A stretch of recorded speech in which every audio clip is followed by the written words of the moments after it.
आला अदरिया में जजन की मुक़ररी के लिए जुडिशल कमीशन की जोड़ चक्कर मुकम्मल। क़ौमी असम्बली में मुखालिफ अगवान उमर अयूब और मुस्लिम लीग नून जो शेख आफ्ताब नामज़द। सेनेट में सेनेटर फारूक एच नायक और शिबली फराज मेंबर होंदा। स्पीकर औरतों की सीट से रोशन खुर्शीद बरोचा के नामज़द करे छड़ियो। क़ौमी असम्बली की तर्जमान जो चुनाए तो समूरियों नामज़दगियों जुडिशल कमीशन के सेक्रेटरी के मोकली वयूं आहिनि। 6वीं आईनी तरमीम खां पोइ जुडिशल कमीशन में 5 पार्लियामेंट मेंबरन के शामिल किया वियो आहे। पार्लियामेंट में मोकलियल नालन में हुकूमत और मुखालिफ मेंबर बराबर नामज़द आहिनि।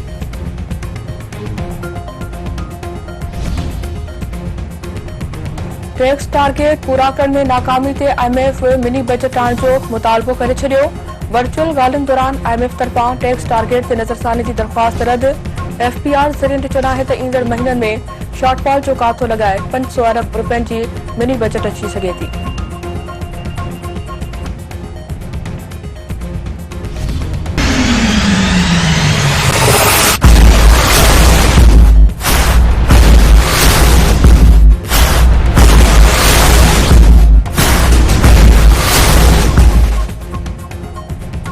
मस्तूंग धमाके जो केस सरकारी फरियाद ते CTD थाने ते दाखिल। केस में कत्ल के इरादे और दहशतगर्दी समेत बिया कलम शामिल। रिपोर्ट में चइबो आहे त मस्तूंग में धमाको मोटरसाइकिल में लगायल धमाकेदार मादे जरिए कयो वियो। धमाके में 7 खां 8 किलो धमाकेदार मादो और बॉल बेरिंग जो इस्तेमाल कियो वियो। बम धमाके बाबत वधीक जांच जारी आहे।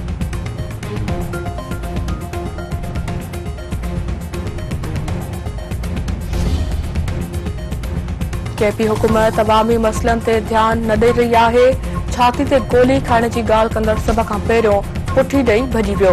कांस्टेबल खे शहीद कंदड़ जवाबदारनि खे KP में हार पाराए आजियां कई वई। तलाल चौधरी दहशतगर्दनि सां कंहिं बि क़िस्म जी रिआयत न थियणु घुरिजे। मस्तूंग में दहशतगर्दी जे वाक़े ते अफ़सोस आहे। दहशतगर्दी के ख़ात्मे ताईं जंग जारी रहंदी। अज़मा बुखारी।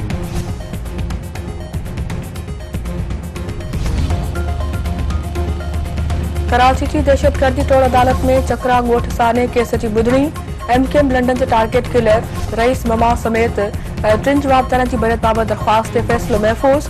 जवाबदारनि की बरियत बाबत दरख्वास्त ते फ़ैसिलो 11 नवंबर ते ॿुधायो वेंदो। अदालत पारां ईंदड़ ॿुधणी ते सबूरनि जवाबदारनि खे हाज़िरी यकीनी बणाइण जी हिदायत।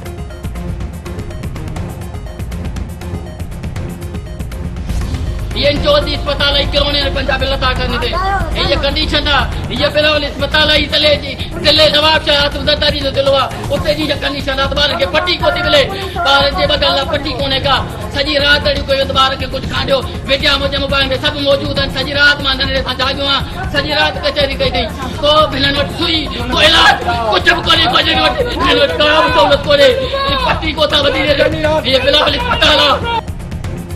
नवाब शाह जी ॿारनि वारी अस्पताल में दौलतपुर वासी नींगर फोत वालिद वाजिद राहू पारां नींगर जो लाश हंज में खणी दाहूं करण वारी वीडियो वायरल। नींगर जे वालिद जो चढ़ाए त पुट समेत अस्पताल में हिक रात में 13 ॿाड़ा फोत थिया आहिनि। अस्पताल में ॿारनि जो को भी इलाज न पियो कयो वञे। का भी सहूलत नाहे। सिंध के मुख़्तलिफ़ शहरनि में रोड हादसा। हिक खानदान के 4 घर भातियुनि समेत 8 ॼणा फोत। ठुल भरसा मज़दा ऐं कोच में टक्कर। हिक खानदान के 4 घर भातियुनि समेत 5 ॼणा फोत ऐं 18 ज़ख़्मी थी पिया। सैदाबाद वेझो टालर जो बीठल चिंची के टक्कर। हिक ॼणो अजर जो शिकार 2 ज़ख़्मी। कंदरा वेझो मोटरसाइकिल स्लिप थियण सबब हिक ॼणो हयाती विञाए वेठो।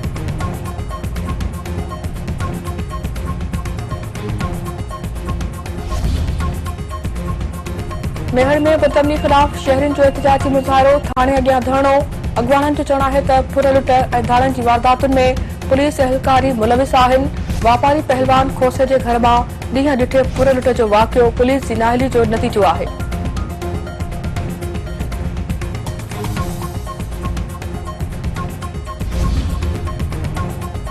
नसीराबाद में लोड शेडिंग खिलाफ ॿिए ॾींहुं बि एहतजाजी मुज़ाहिरो। गिड़ स्टेशन ॿाहिरां धरणो।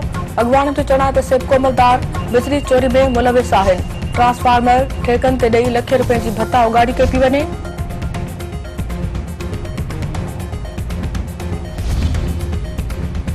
ऐं पाकिस्तान हांगकांग सुपर 6 जे सेमीफाइनल जे लाइ क्वालीफाई करे वरितो। क्वार्टर फाइनल में ॾखण अफ्रीका खे 16 रन्सुनि तां शिकस्त।